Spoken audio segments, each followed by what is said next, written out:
Olá, tudo bem? Contabilidade gerencial, bem-vindo. Essa é a nossa quinta aula.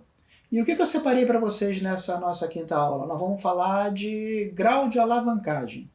Vamos entender então o que significa alavancagem e entender os tipos de alavancagem que existe. Existe a alavancagem operacional, a alavancagem financeira e a alavancagem econômica, que é a combinada. Essa a gente vai deixar, inclusive, para o nosso próximo vídeo, a nossa próxima aula. Aqui a gente vai se prender, basicamente, à alavancagem operacional e à alavancagem financeira. Legal? Vamos junto!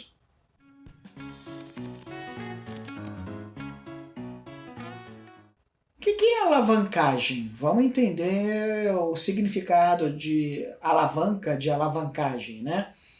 Alavanca é algo que te impulsiona, né, que te permite estímulo para você alcançar um objetivo de uma forma mais rápida, com uma velocidade maior. Essa é a filosofia aí do conceito de alavancagem. Se a gente fosse utilizar então dessa forma de, vamos mentalizar aqui uma alavanca, né, onde eu tenho uma base e aí através dessa base eu impulsiono a minha receita, né? Quando a gente fala de empresa, de resultado, a gente está falando de lucro, né? Todo o ambiente corporativo, toda a estrutura societária, o objetivo maior dela é produzir riqueza. Então, quando a gente fala também de alavancagem, a gente está focado no estímulo, na capacidade que a gente tem de uma forma mais incisiva de produzir essa riqueza, de estimular a produção dessa riqueza. E através desse cálculo, desse método, a gente interpretar o resultado obtido e comparar se esse resultado obtido ele vai estar de acordo com a nossa capacidade de produção, de acordo com o plano estratégico estabelecido. Vamos então falar da primeira alavancagem, que é a alavancagem operacional. A alavancagem que está associada às operações. A alavancagem associada aí ao ciclo operacional da empresa. Eu não estou falando do ciclo financeiro, eu só estou falando aqui do ciclo do processo de produção da empresa. Quando a gente fala do processo de produção da empresa, a gente está se prendendo à receita, aos custos fixos, aos custos variáveis. Esse a gente vai caminhar de braço dados com eles ao longo de toda a nossa contabilidade gerencial, né? A gente vai estar trabalhando, lembra que eu falei na aula anterior, onde os nossos amigos, a nossa base de consulta, a nossa fonte de informação vai ser sempre o balanço patrimonial e a demonstração de resultado. Até porque os outros demonstrativos são formas diferentes de serem apresentadas as mesmas informações, mas com olhos estratégicos de acordo com cada ente interessado. Legal? A alavancagem operacional, então, o que ela faz? Ela vai basicamente medir o impacto da lucratividade causado no comportamento das vendas. Se eu aumentar minhas vendas, eu vou ter um lucro maior ou menor? Se eu diminuir as minhas vendas, eu vou ter um lucro maior ou menor? Ou seja, vamos aqui uma pergunta interessante, será que se eu aumentar 10% do meu lucro, das minhas vendas, o meu lucro vai se dar na mesma proporção? E eu vou já te responder que não necessariamente. É lógico, abre aqui um parênteses, que quando a gente fala de alavancagem, eu citei antecipadamente 3 elementos, né? A receita, os custos fixos, os custos variáveis.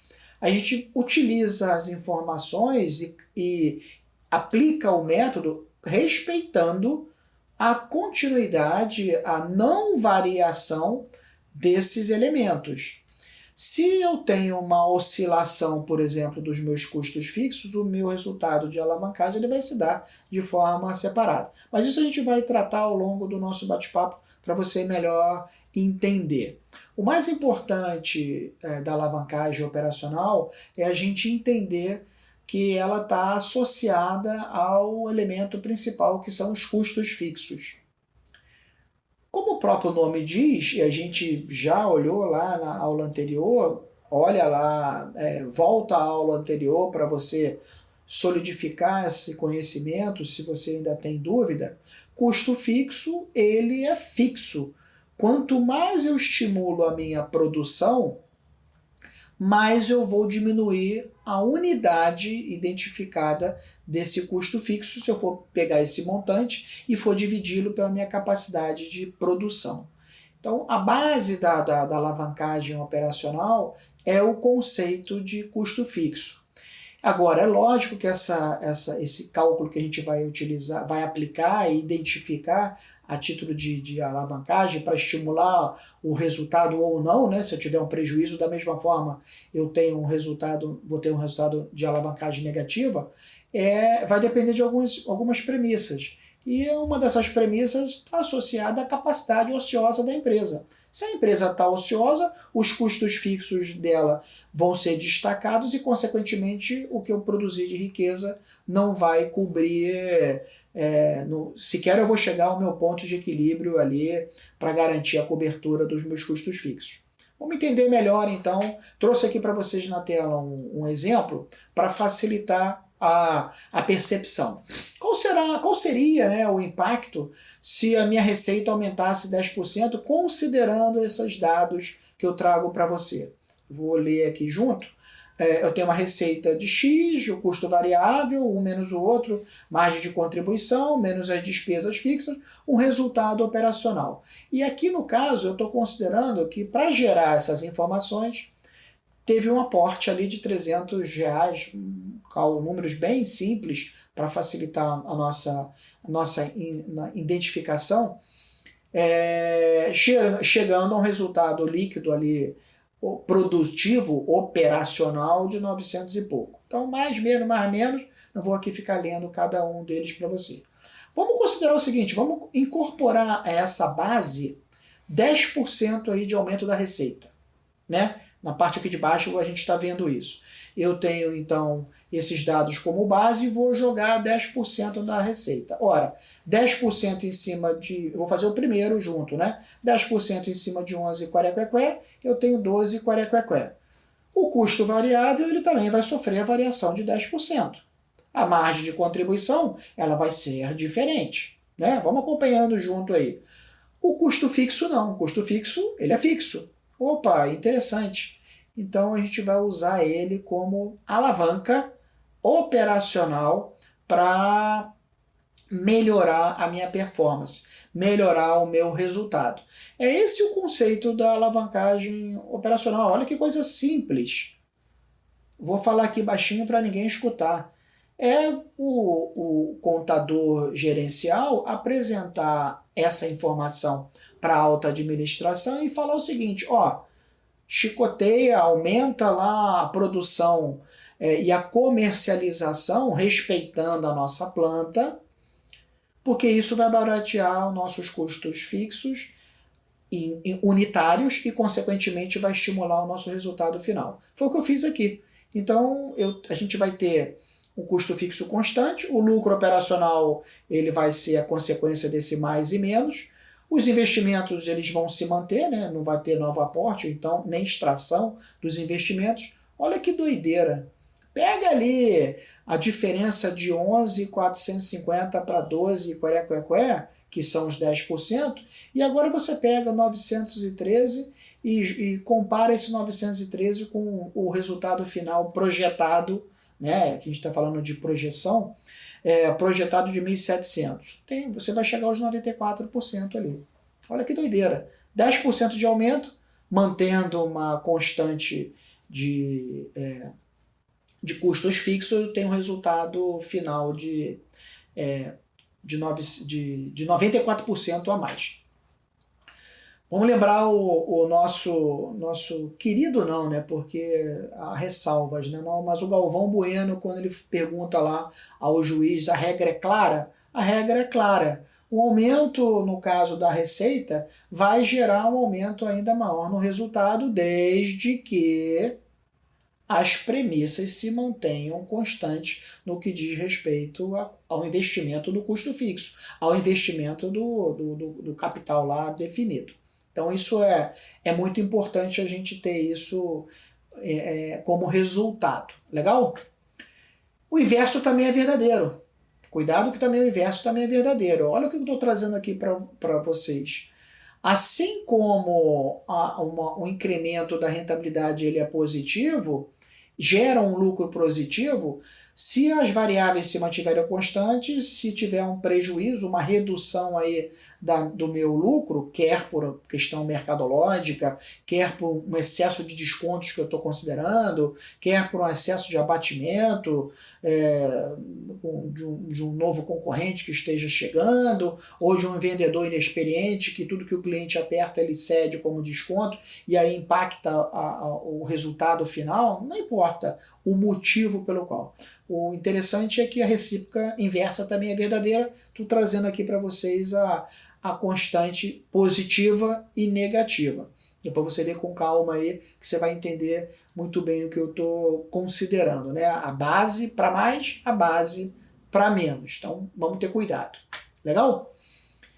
Vamos então desenvolver um exercício aplicando essa forma de entender, né, usando os fixos como alavanca, né, estimuladora aí do meu processo de comercialização. Até porque a gente precisa corroborar melhor esse entendimento. Então, estou trazendo aqui para vocês, vamos ler junto mais uma vez, faturamento, o comportamento dos variáveis, o comportamento do fixo, custo e despesa, a quantidade produzida, né, a minha capacidade produzida, o meu preço de venda unitário e a minha capacidade e a minha produção efetiva. Eu tenho capacidade de produzir ali, nesse nosso exemplo, 120 mil unidades. Nesse caso, eu só produzi 100 mil. Se eu tivesse produzido as 120, estariam as 20 lá no estoque, até porque eu produzi e comercializei 100 aqui no caso, que é o nosso exemplo. Mas não vamos misturar os conceitos de entender a alavancagem operacional com itens produzidos e estocados, não. Vamos evoluir. Eu tenho essas informações na tela, muito simples, números redondos, tranquilos, de fácil entendimento. Vamos agora aplicar esse conceito considerando, mais uma vez, os 10%. Aí você vai falar, pô, Douglas, essa sua empresa só oscila 10% para mais, 10% para menos. Aqui o 10% ele é um número hipotético, um percentual, uma fração hipotética para facilitar o nosso entendimento claro, né? Essa variação, esse percentual, ele deve estar ipsis literis baseado na estratégia de negócios da empresa. Quem é que monta a estratégia de negócio da empresa? A alta administração da empresa, lá, os acionistas, os investidores, o CEO, o CFO da empresa. A nós, contadores, gestores, simples mortais, cabe utilizar essa informação dentro do nosso dia a dia e gerando resultados comparativos entre o que está sendo o que foi efetivamente idealizado versus o que está sendo efetivamente acontecendo, né, melhor dizendo.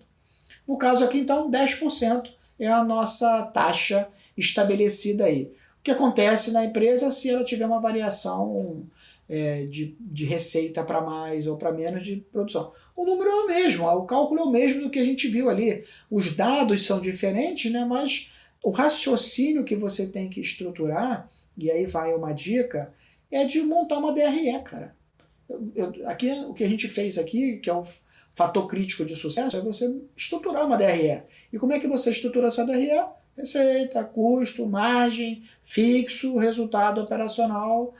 Se tiver os investimentos, você deduz para financeiramente você melhor destacar. Aquele item que a gente viu no exercício anterior de investimento, aquilo ali não faz parte da DRE, né?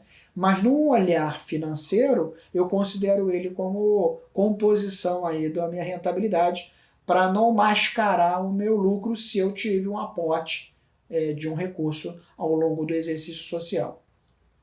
Aqui no caso, então, mais, menos, mais, menos, mais, menos, eu tive uma variação que eu estou colocando aqui como resultado da nossa percepção.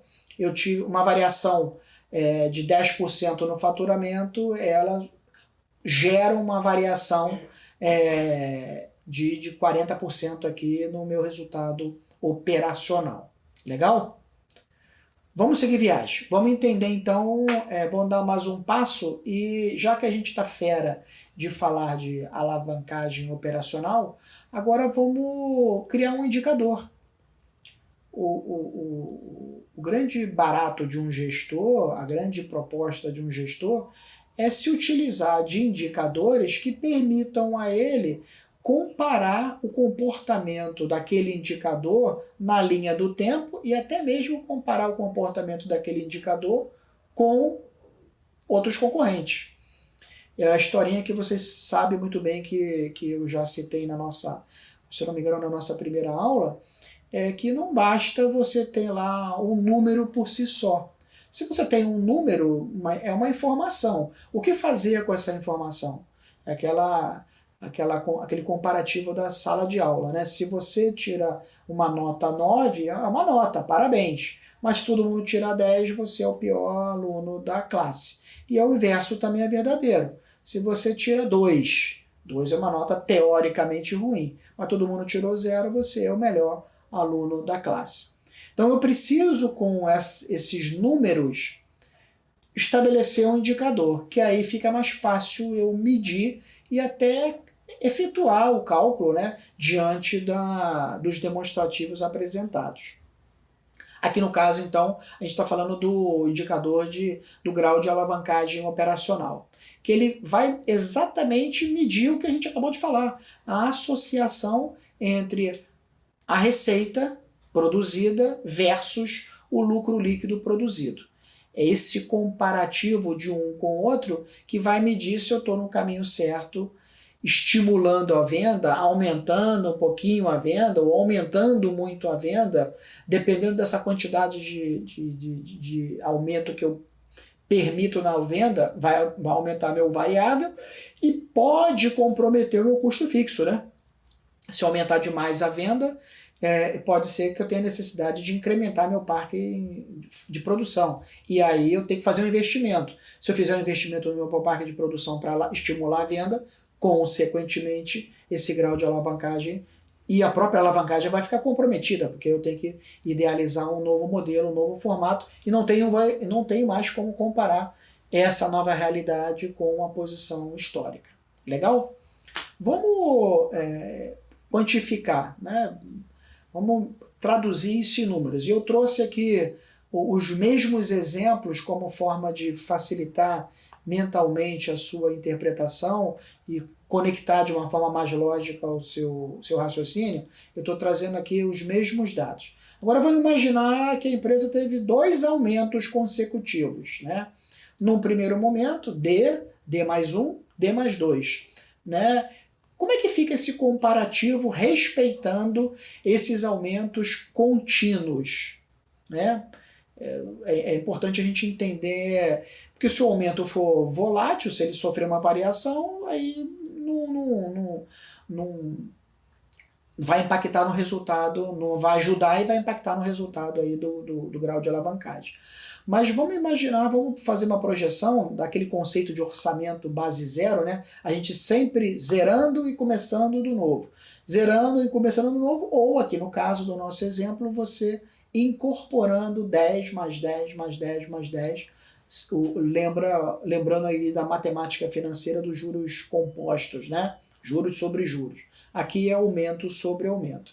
Tá na tela aí, não vou ficar aqui repetindo e lendo a informação para você, mas observe então que o comportamento da receita, ele tem ali 11 para 12, 12 para 13 e o lucro líquido final de 900 para 1.700 e depois para 2.700. O aumento então de 10% lá em cima na receita, constante, isso é muito bom, ele começa a não ser muito vantajoso, se ele for constante, na linha do tempo do resultado final.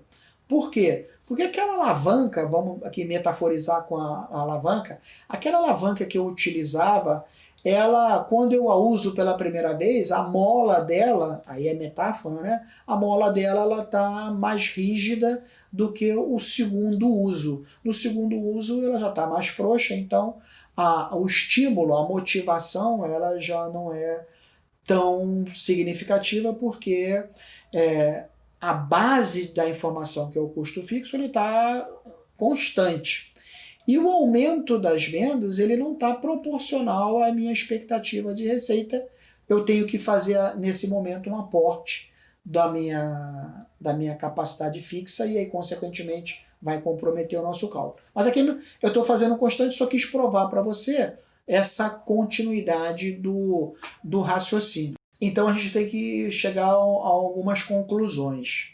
O grau de alavancagem operacional, né, isso tudo que a gente está debatendo até agora, ele não é único, não é soberano e não é exato. Porque uma alteração na estrutura de custos vai alterar o resultado, sim, necessário para permitir a nós, contadores gerenciais, uma melhor tomada de decisão. Então a gente tem que ter cuidado com isso, né? Por isso que eu sempre sugiro para cada um de vocês, e eu sempre reforço isso em cada aula, a necessidade, não é nem a obrigatoriedade, a necessidade de sobrevivência nossa, contadores gestores, em conhecer o negócio. Então, um pedido que eu faço para você: você conhece o seu negócio, você conhece a empresa lá de serviços, de produtos, seja lá qual for. Aqui os exemplos eu estou colocando num segmento industrial para facilitar a percepção, mas o mesmo se aplica a uma empresa de serviço. E o setor terciário hoje é o setor que mais absorve mão de obra, né? 70% da mão de obra é tratada no setor terciário. Então a gente pode estar falando também não só de produto, mas também de serviços. Então é só a gente ter cuidado, porque se o grau de alavancagem operacional ele é único, ele é soberano, não. Ele gera uma informação, mas essa informação ela não aceita na plenitude se eu mexo nos meus custos fixos, como eu já citei para você. Legal? Vamos então entender qual seria essa fórmula, né? Vamos traduzir toda essa teoria em uma fórmula para a gente aplicar essa fórmula de forma mais prática, né? Como é que seria a alavancagem operacional? Como que a gente calcularia a alavancagem operacional? Duas variáveis, um numerador e um denominador. Na variável numerador eu tenho o comportamento comparativo do D mais D1 da variação do delta, variação do lucro, e no denominador do D mais o D1, o delta, variação da receita. Quando eu comparo um para o outro, eu chego a um número. E o que significa esse número? Significa dizer que para cada aumento da receita eu tenho ali um quantitativo, né? Aqui no nosso exemplo 93 para 10, 9,3, eu tenho um quantitativo ali de aumento do lucro. Esse 93 aí é aquele 94% que a gente viu lá no início do nosso bate-papo de hoje. Aumento de 10% vai aumentar 93% no lucro. Ou seja, olha que doideira, hein? Olha que doideira que gera essa informação limpa, pura, do jeito que está.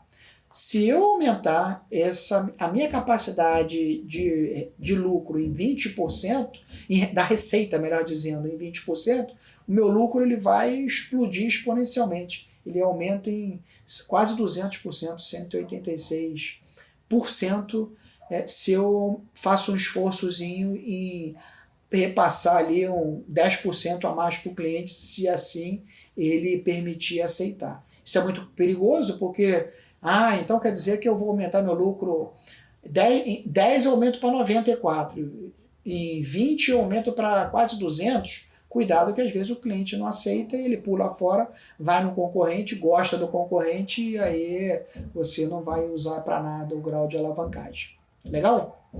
Conclusão, então, sobre esse conceito de alavancagem operacional. A alavancagem operacional, então, é o comparativo da margem de contribuição total versus o lucro operacional. Ponto final. Aquela variação, tanto da receita, do lucro quanto da receita, a gente pode traduzir dessa forma. Ela não é afetada pelo lucro líquido. Então, só a gente ter cuidado nesse sentido. Vamos aumentar o sarrafo, vamos subir aqui um pouquinho o sarrafo, não no sentido de complicar, mas vamos colocar mais elementos aqui no nosso exercício para melhor compreender a aplicabilidade do grau de alavancagem operacional. Está aqui na tela para você, é uma empresa que ela tem ali vendas de 1 milhão, ela tem já um resultado bruto ali de X, ela tem um preço de venda ali de 1.000 itens e um custo variável de 300. Qual seria o grau de alavancagem operacional dessa empresa, considerando essas premissas? Poxa, eu já tenho todos os elementos que eu preciso. Eu já tenho a produção, eu já tenho a venda, eu já tenho o custo fixo, eu já tenho ali os meus custos variáveis, agora é só eu melhor estruturar o meu raciocínio, e aí a dica que eu dou, toda vez que você for fazer um exercício, pega ali os dados do exercício, tabula, assim como você aprendeu lá no ensino fundamental, né, uma equação matemática, destaca os elementos, coloca numa memória de cálculo ali para você ler melhor, interpretar os dados do exercício. Aqui é a mesma coisa, um monte de informação, vai e vem, blá, blá, blá, blá, blá. Pega esses dados, tabula na sequência, que você vai ter ali as informações necessárias. Ora, as unidades vendidas, como é que eu calculo? É minha receita de venda dividida pelo preço de venda. Eu vou identificar as minhas unidades vendidas. No caso aqui, se eu tenho 1 milhão em vendas realizadas e 1.000, eu vou identificar o meu custo de unidade vendida. Isso é importante, né? O valor desse custo da unidade vendida, do valor da nota fiscal que eu emito ali em cada venda que eu realizo, porque o meu preço, meu custo variável, ele está unitário. Então eu tenho que trazer aqueles meu 1 milhão lá ao valor unitário, a receita unitária. Por isso que o primeiro cálculo aqui é dividir um pelo outro, eu vou ter ali um valor de 1.000. Vamos guardar essa informação. Como é que eu calculo a margem de contribuição? Estou colocando aqui para você, para resgatar a lembrança para ti. A margem de contribuição é o meu preço de venda menos o meu custo variável. Não é isso? Né? A margem de contribuição não é nada mais diferente do que isso. Se eu tenho aqui o meu preço de venda de 1.000 e eu tenho, dado do exercício, 300, minha margem de contribuição é 700. Se eu produzir aqui 1.000, então é esse valor unitário multiplicado pelo 1.000. 700, então, é minha margem de contribuição. Vamos guardar o dado. Grau de alavancagem, eu acabei de compartilhar contigo, que é a margem total pelo lucro operacional. Qual é a minha margem total? A gente acabou de descobrir, 700. Qual é o meu lucro operacional? O meu lucro operacional está lá em cima do exercício. Eu falei para você também, é 200. Um dividido pelo outro, eu vou ter aqui um dado, um número, né, um quantitativo, um indicador de 3,5. O que isso significa dizer? O comparativo da associação do lucro, da receita versus da receita versus o meu lucro, o comparativo dos dois, a variação, o delta variação dos dois. E o que isso significa aqui no caso desse exercício? Os 3,5 significa dizer que cada variação da margem de contribuição percentual, o lucro tende a variar 3,5 vezes a mais. Aumentei um cascalhinho aqui, meu lucro vai aumentar um cascalho melhor de 3,5 vezes mais. É isso que a gente entende como alavancagem operacional. Legal?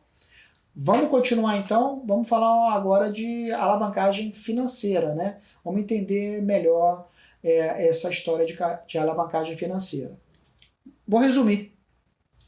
Alavancagem operacional, eu uso como base da alavanca o meu custo fixo. Não foi o que a gente combinou?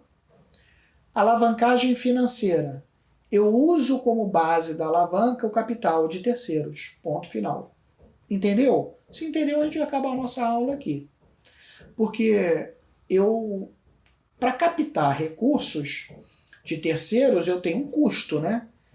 Eu preciso, então, e a alavancagem financeira ele me permite identificar isso, esse custo de capital de terceiros, vamos supor, a uma taxa de 10%, eu uso esse recurso na minha produção, eu uso esse recurso para ativar a imobilização, eu uso esse recurso para contratar mais insumo para a minha produção, seja lá o que for que eu vou fazer com esse insumo. Essa capacidade a mais de produção tem que me dar um retorno de 15, 20, 30, 50%, pelo menos maior do que aquele custo daquela taxa de captação. Porque senão não vale a pena, né? Ou seja, o fator crítico de sucesso para eu aplicar a alavancagem financeira é justamente a minha capacidade de conhecer os meus números e, consequentemente, me permitir pegar dinheiro emprestado, usar de forma saudável, produtiva esse dinheiro emprestado, me gerar uma riqueza econômica de forma que eu pague a quem está me emprestando dinheiro e a diferença eu embolse. Em resumo, se você tem um controle financeiro bom, você, pessoa física, você pode pegar dinheiro emprestado. Quer ver um exemplo? Muitos de nós têm cartão de crédito, né? Alguns não têm, mas muitos têm cartão de crédito. Tem muitos até perderam o cartão de crédito. O cartão de crédito é a melhor coisa do mundo. Aí você vai falar aí, você está do outro lado e fala, meu Deus do céu, esse cara está falando besteira. Não estou, não. Cartão de crédito é a melhor coisa do mundo, desde que você, no final, quando vier a fatura, no final do mês, que a fatura fechar, você honrar 100% o valor daquela fatura. O que isso significa dizer? Quando você paga 100% das compras que você fez ao longo daquele mês corrente anterior. Significa dizer que lá no dia 1º, quando você fez uma compra de uma camisa que custava R$200, por exemplo, você não teve que desencaixar. Se você tiver aqueles R$200 aplicados, você vai ganhar na poupança uma continha safada, agora está dando quase que zero, né? Mas você está ganhando aí 0,1%, 0,2% do valor da camisa. Então aquela camisa que custava R$200, você vai pagar por ela R$ 199,80. É pouquinho, mas é de coração. Por quê? Aqueles R$200, na linha do tempo, você só vai pagar ele no dia 30, se a sua fatura de cartão vencer dia 30. Entendeu o conceito? O que não pode no cartão de crédito é você comprar a camisa por 200, chegar no dia 30 e não pagar a fatura. Aí, meu amigo, você tá mal, tá bem mal, porque você vai pagar aí 200, 300% que é a mais sobre os R$200. E é uma bola de neve e você se perde. Comprar as coisas financiado por terceiros, desde que você tenha um recurso, é a melhor coisa do mundo. E a alavancagem financeira, ela te permite isso. Legal? O conceito, então, da alavancagem financeira, ele está muito associado à medição da taxa de retorno do investimento, do ROI. Lembra do ROI? Pois é. Ele está muito associado, então, ao Return on Investment, né, que é o que ajuda o ROI, e ao ROE, o Return on Equity, né, se a gente for usar aqui o conceito da literatura americana, muitas vezes colocada nos nossos livros. Essa é a filosofia da alavancagem financeira, ou seja, um aumento das dívidas pode ser interessante ou não. Porque se eu aumento as minhas dívidas e tenho uma taxa de retorno desse investimento positiva, eu pego dinheiro emprestado a rodo que eu vou pagar e vou ganhar dinheiro. Agora, se eu não tiver um controle, se eu não tiver aí um acompanhamento, se esses juros desse capital pego emprestado ele for muito volátil e a minha produção não cobrir esse custo a mais, aí eu tenho que ter cuidado e andar no sapatinho. Legal? Vamos entender quais são as fórmulas que a gente usa para a gente aplicar. Mais uma vez, eu acho que você já entendeu o conceito teórico, vamos aplicar agora na prática, nos demonstrativos, para a gente identificar qual é a leitura que a gente faz, a extração das informações que a gente tem para tomada de decisão. Aqui no caso, o grau de alavancagem financeira, existe a literatura, ela trabalha com várias fórmulas, né? Todas elas estão certas, todas elas vão chegar ao mesmo objetivo. A variação de uma para outra é a capacidade. Aí você pode me perguntar, pô, mas quando é que eu uso uma? Quando é que eu uso a outra? Posso só usar uma? Posso só usar outra? Uso as duas? Eu vou te responder da seguinte forma. O resultado final vai ser o mesmo. Porém, o peso dos fatores, resultado final, deixa eu corrigir, pode ser até o mesmo. Ele vai ter ali algumas pequenas variações. Nada significativo. Agora, o peso dos fatores que você vai dar nos elementos de utilização da fórmula é o que vai te gerar o resultado. E muitas das vezes esse peso para um segmento de negócio, ele pode ser diferente do peso de um outro segmento de negócio. Vou dar um exemplo para você.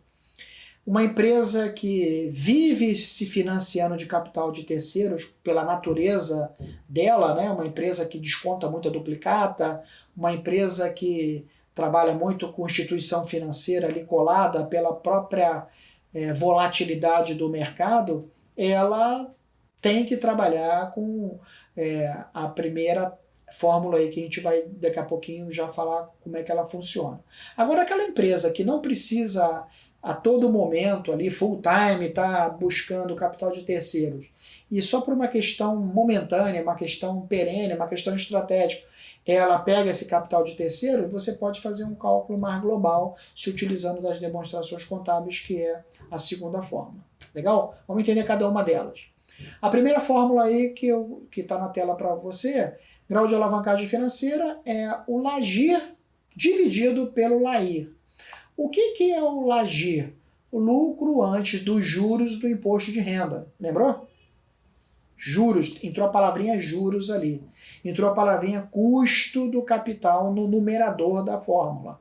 Dividido pelo quê? Pela base de cálculo. Lucro antes do IR.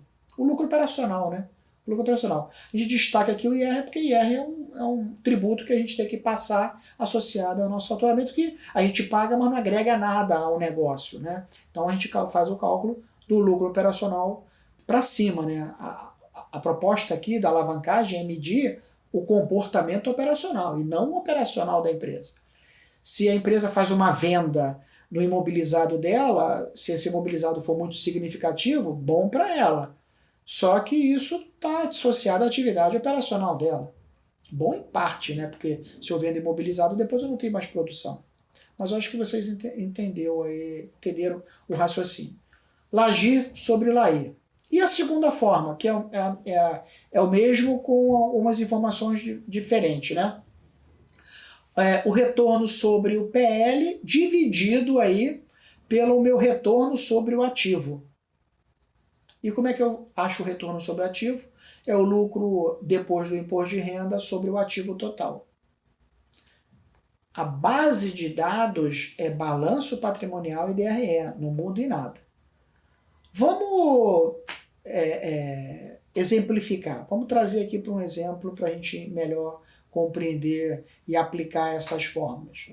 Está aqui na tela, vamos ler junto. Supondo que a empresa tenha um lucro antes dos juros de 30 mil. Pô, Douglas, como é que eu calculo esse lucro antes dos juros? Tá lá, comprou, vendeu, fez as transações contábeis. Depois das transações contábeis produzidas, gera os demonstrativos contábeis. No demonstrativo contábil, na DRE, você foi lá calculando e identificou lá uma despesa financeira junto do bolo na sua estrutura da DRE. E aí você, na estruturação do seu EBIT, né, a literatura também trata EBIT e EBITDA, né? Isso é importante. Posso falar LAGIR? Posso falar LAIR? Pode, deve, eu estou colocando aqui para você. Só que, dependendo do ambiente que você esteja, esses indicadores, inclusive o grau de alavancagem financeira, é um indicador utilizado por investidores, inclusive internacionais. A literatura nacional, ela aprende em função da globalização de 2007 para cá, com a aplicação desses indicadores. Então, vale a pena, você quer falar LAGIR, LAIR, beleza, quer falar EBIT, EBITDA, beleza também, melhor ainda, se é que você me entende. Mas vamos voltar aqui para a nossa realidade. Eu tenho um LAGIR de 30, uma despesa financeira de 10. Ora, se o LAGIR inclui os juros e a despesa financeira é de 10, então Para descobrir o LAI, eu expurgo esses juros. Bem simplesinho aqui o raciocínio. Divido um pelo outro, eu tenho aqui o grau de alavancagem de 1,5. Vamos traduzir isso. Se a empresa não tem ali um capital de terceiros, né, associado, o capital próprio dela seria um grau de alavancagem financeira de 1. E aqui eu tenho um resultado de 1,5. Quando eu comparo essa empresa não endividada, eu estou botando aqui entre aspas, não endividada, para uma empresa entre aspas endividada, eu posso usar uma alavanca com esse dinheiro que eu peguei emprestado. Para que eu uso essa alavanca? Para aumentar a produção, para aumentar minhas vendas. É só por isso que eu devo pegar dinheiro emprestado, senão eu não pego dinheiro emprestado, senão eu não ando para frente.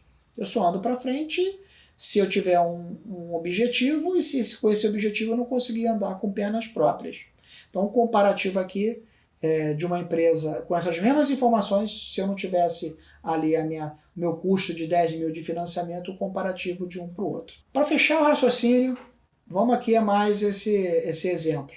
Né? A gente precisa exemplificar para facilitar a nossa compreensão do grau de alavancagem.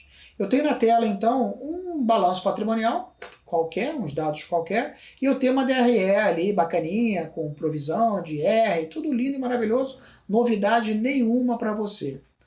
O que eu quero? O que eu estou pedindo? A empresa ela utiliza o conceito da alavancagem financeira para medir a performance operacional dela. Então vamos calcular, baseado nessas informações, a alavancagem financeira dela. Com os dados desse exercício, então vamos aqui tabular as informações para a gente chegar ao nosso grau de alavancagem financeira. Eu tenho um lucro operacional bruto de 1.700.000, confere? A esse lucro operacional bruto, eu vou voltar então com aquela despesa, vou incluir a despesa financeira de 300 mil, para quê? Para em cima desse valor, calcular o meu imposto de renda, considerando aí os dados da DRE. Então, o que eu fiz aqui? Eu estou pegando os 2.000, né, 1.700 mais 300, que agora é o lucro operacional líquido. Sobre esse lucro operacional líquido, sobre essa base de cálculo, lembra que o imposto de renda é 35%? Então, eu vou calcular qual é esse lucro operacional líquido, considerando 100%, menos 35%, 65%. 65% multiplicado por 2.000, eu tenho 1.300 de lucro operacional líquido. Vamos guardar essa informação. Por que eu fiz esse cálculo? Eu fiz esse cálculo dessa forma, ao contrário, né? Você pode estar julgando isso. Eu estou fazendo esse cálculo ao contrário porque a despesa financeira ela reduz a base de cálculo do imposto de renda. Então, eu estou incluindo a despesa financeira e expurgando aqui o valor do imposto de renda. Só que o imposto de renda, ele incide também sobre a despesa financeira. Ele não incide sobre a despesa financeira. Eu pego os 300 mil de despesa e calculo agora o 0,65. Eu tenho de despesa financeira líquida 195 mil reais. Legal? Agora, então, nós já temos todos os elementos que a gente precisa. Para calcular o retorno sobre o investimento, né, eu pego esse lucro operacional líquido e divido pelo meu investimento, a fração do investimento. Eu tenho aqui, então, 21,65%, 67% de ROI. E o ROI, sobre o patrimônio líquido, né, sobre o capital próprio. Eu vou pegar o meu lucro líquido e dividir pelo esse meu capital próprio. Eu vou ter aqui 24 e pouco por cento, considerando essas variáveis. Ora, eu já tenho então o delta variação do numerador e o delta variação do denominador. Agora é só comparar um com o outro. Eu tenho um grau de alavancagem operacional aqui nesse exercício de 1,13. Isso significa dizer que 1,3, 13 melhor dizendo, é a minha capacidade de alavancar o meu negócio considerando essas variáveis com o custo do capital de terceiros. Legal? Dessa forma, então, eu entendo que a gente fecha o conceito de grau de alavancagem operacional e te permite entender melhor o conceito de alavancagem financeira. Legal? Eu espero que eu tenha contribuído com você. Um abraço, não deixe de assistir a nossa próxima aula. Tudo de bom, hein? Tchau!